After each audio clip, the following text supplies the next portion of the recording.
Hello बच्चों, science from अंकुरविला में electricity part 2 जहाँ पे कल छोड़ा था, आज मॉर्निंग के सेशन में जहाँ पे छोड़ा था वो इसी जगह पे था। सर्किट डायग्राम है। सर्किट डायग्राम जो पहले भी डिस्कस किया जा चुका है। इसमें ये वाला पार्ट की स्विच जब भी ये इस तरीके से दिखेगा आपको तो ये ओपन कंडीशन होगी। जैसे ही यहाँ पर एक डॉट दिखने लगेगा वहाँ पर ये क्लोज कंडीशन हो जाएगी और इस केस में सर्किट कंप्लीट हो जाएगा, करंट फ्लो करेगा और साथ ही साथ ये जो आपका बल्ब है ये ग्लो करने लगेगा, बल्ब जलने लगेगा। अब बात आती है आई मींस इलेक्ट्रिक करंट, जिस पर अब तक का सारा डिस्कशन बेस्ड है। That is nothing but Q by T. Electric current is nothing but the rate of flow of charge. In other terms ये कह सकते हैं कि चार्ज जितने टाइम में फ्लो करेगा that is called electric current. Basic definition या writing point of view से definition, rate of change of charge.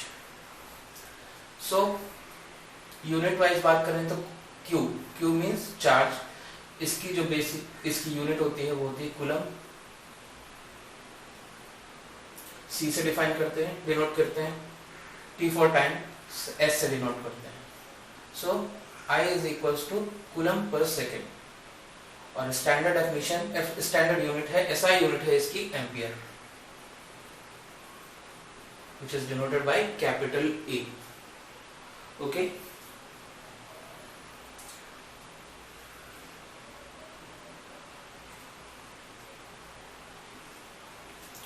ठीक। अब बात आती है कि ये इलेक्ट्रिक करंट जो है ये फ्लो कैसे करता है। इसके लिए एक एनालॉजी डिजाइन करते हैं यहाँ पे वाटर के साथ। अगर हम ये मान लें कि ये एक हॉरिजॉन्टल ट्यूब है,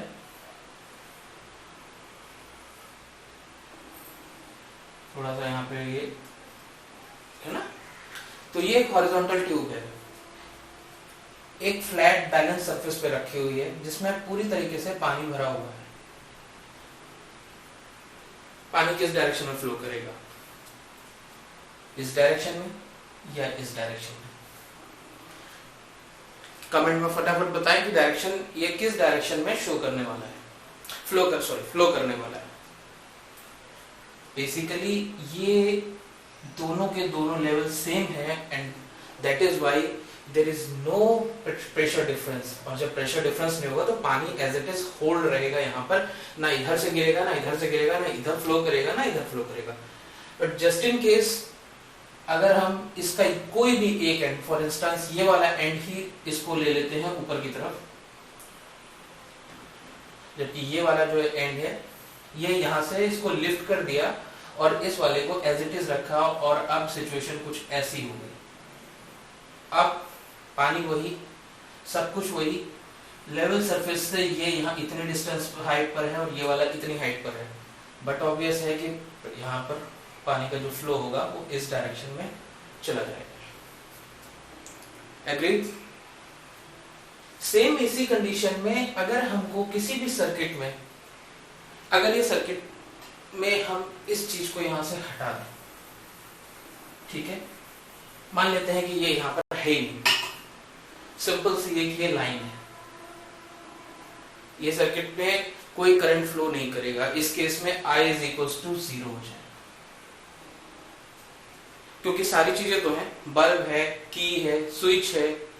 ऑब्वियसली की और स्विच सेम थिंग है, की हो या स्विच हो, दोनों में से कुछ भी हो, एमीटर भी है, वोल्ट मीटर भी है, but there is not an active source, और कोई सोर्स नहीं है जिसकी वजह से यहाँ पर कोई करंट फ्लो नहीं करेगा। और जैसा कि लास्ट सेशन में बात करी थी, ये बैटरी या सेल ये एक एक्टिव सोर्स है, बट ये एक्टिव सोर्स काम कैसे करता है? इसके अंदर एक केमिकल रिएक्शन होता है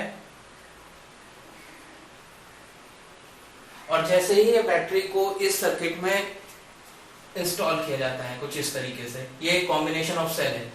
मॉर्निंग वाले सेशन में जो बैटरी यूज की गई थी वो सिंगल सेल थी, सिंगल सेल था कुछ इस तरीके का, सिंपल, एक पॉजिटिव टर्मिनल एक नेगेटिव टर्मिनल। यहाँ पर multiple cell combination of cell ले लिया गया है। तो बेसिकली काम कैसे करता है, इसके अंदर होता है केमिकल रिएक्शन, और जब यहाँ पे केमिकल रिएक्शन एग्जीक्यूट होता है तो जो बैटरी होती है वो अपनी केमिकल एनर्जी को कन्वर्ट करती है। At the expense of that chemical energy यहाँ पर करंट फ्लो करना शुरू करता है। करंट फ्लो करेगा, स्विच क्लोज कंडीशन में होगा तो बल्ब ग्लो करेगा, रेजिस्टेंस, वोल्ट मीटर, एमीटर, ये सारी चीजें फंक्शन में आ जाएंगी। एमीटर मेजर करके बताएगा कितना करंट फ्लो हो रहा है, वोल्ट मीटर बताएगा कितना पोटेंशियल है उस आर्क के अक्रॉस। तो बात आती है कि वो क्या चीज है जो वाटर के केस में प्रेशर डिफरेंस, हाइट के डिफरेंस से ये मूवमेंट स्टार्ट हो गया। तो इस केस में वो क्या चीज होगी जो कि हाइट के केस में प्रेशर डिफरेंस क्रिएट करने से यहाँ पर सर्किट कंप्लीट हो जाए। सोर्स तो ये हो गया, बट इवन देन ऐसी कौन सी चीज होगी जिसकी वजह से यहाँ पर मूवमेंट स्टार्ट हो जाएगा, और वो है आपका, टेक्निकली बात करें तो पोटेंशियल डिफरेंस, और अगर एनालॉजी के अकॉर्डिंग बात करेंगे तो वो आपका हो जाएगा प्रेशर डिफरेंस। बात समझ में आई? यहां पर जो ट्यूब थी उसके हाइट को डिफरेंशिएट कर दिया, ऊपर नीचे एडजस्ट कर दिया, जिसकी वजह से मोशन में सेट हो गया पानी और वाटर फ्लो करने लगा।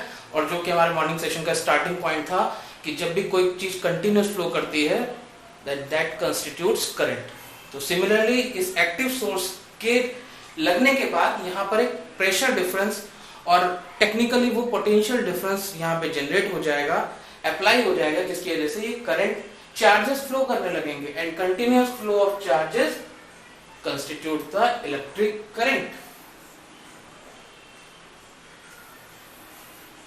ठीक, एक और छोटा सा कॉन्सेप्ट इन बिटवीन, अगर हम ये मान लें कि ये एक मेटेलिक ट्यूब है, मेटेलिक वायर है, मेटेलिक प्लेट है, कुछ भी है जिसके अक्रॉस टर्मिनल्स ओपन एंडेड है, तो क्या यहाँ पर कोई इलेक्ट्रॉन्स का चार्जेस का मूवमेंट हो सकता है, या कोई इलेक्ट्रॉन्स का मूवमेंट हो सकता है, या coming to the topic electric current का मूवमेंट यहाँ पर हो सकता है क्या? बिकॉज मेटल फ्री इलेक्ट्रॉन्स भी है, टर्मिनल्स ओपन एंडेड है,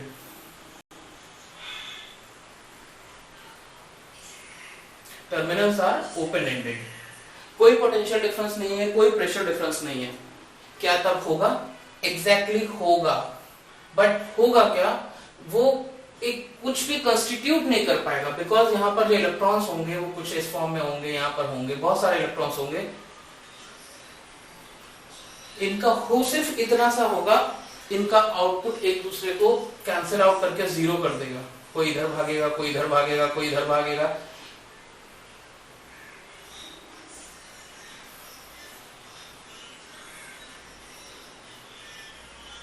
ठीक है,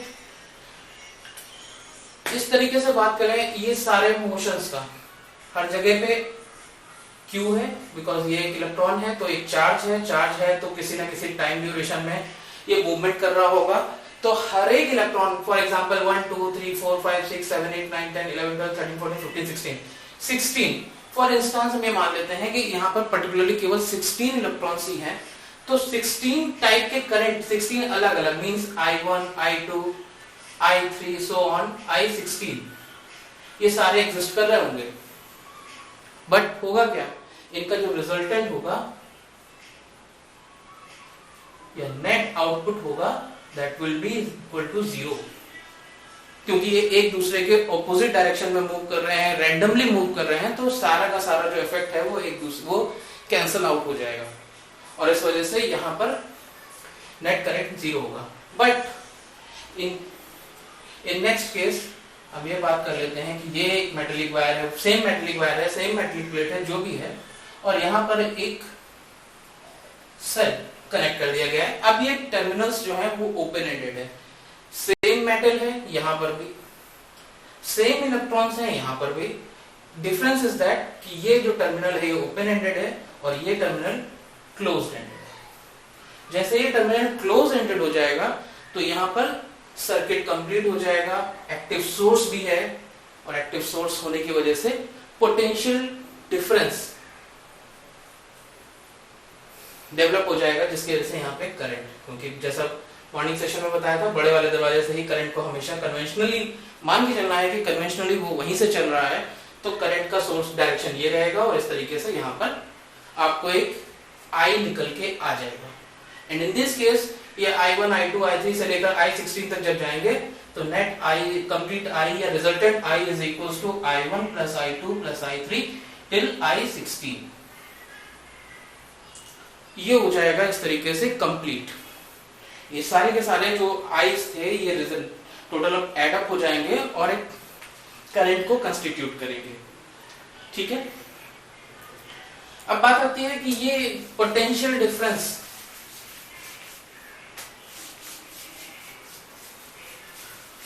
कुछ डेफिनेशन होगी, कुछ फॉर्मूला होगा, इसका भी एक एसआई यूनिट होगा। ठीक है, इसको थोड़ा सा सूखने में टाइम लगता है, काइंडली कोप अप। ठीक है, मैनेज हो जाएगा ये भी बहुत जल्दी से। ठीक, पोटेंशियल डिफरेंस जिसको V से डिनोट किया जाता है and that is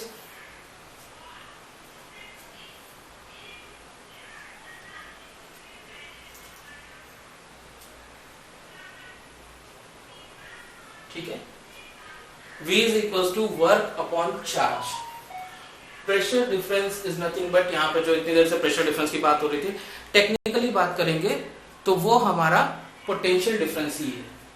potential difference is nothing but work done to move unit charge from one place to another. एक पोटेंशियल डिफरेंस डेवलप होगा जिसकी वजह से यहाँ पे करंट जो कि मॉर्निंग सेशन में डिफाइन एक बार डिस्कस किया जा चुका है, करंट मतलब मूवमेंट ऑफ चार्जेस। तो चार्ज का एक पॉइंट से दूसरे पॉइंट तक जाने के लिए अगर चार्ज Q है तो इस पॉइंट से इस पॉइंट तक जाने के लिए जो वर्क डन किया जाएगा on that charge is nothing but that is called potential difference. PD से इसको शॉर्ट फॉर्म में बता सकते हैं W/Q। ठीक है, यूनिट की बात करें, work done joule coulomb and standard is SI unit is volt, which is denoted by capital V। ठीक है, so 1 volt is equal to 1 joule per 1 coulomb। So we can define the definition of volt is 1 joule work to move 1 coulomb charge from one place to another is called 1 volt। okay,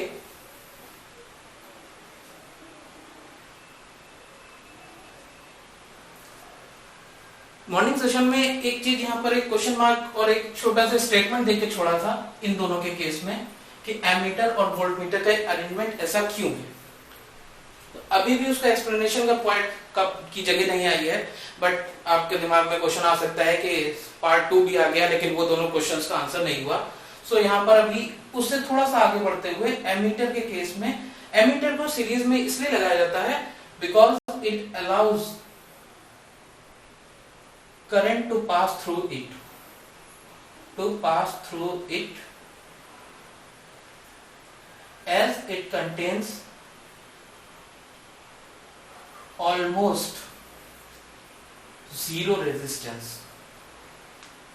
ठीक है, almost zero, या physics में और practical life में कुछ भी एक perfect नहीं होता है, इसलिए ऑलमोस्ट की बात है। नेग्लिजिबल अमाउंट होगा, इसकी वजह से यहां से करंट इजीली पास हो सकता है, सो दैट इट में मेजर एग्जैक्ट वैल्यू। अगर यहाँ पे रेजिस्टेंस होगी तो रेजिस्टेंस की वजह से कुछ ना कुछ यहाँ पर जो अगले सेशन में अगले पार्ट में हम लोग जाने वाले हैं जहां पर आएगा कि कुछ एनर्जी भी लूज होगी, वो हम लोग देखेंगे किस फॉर्म में लूज होगी। तो इस केस में अगर एग्जैक्ट वैल्यू चाहिए तो हमको उसको सीरीज में लगाना, वो भी एमीटर को।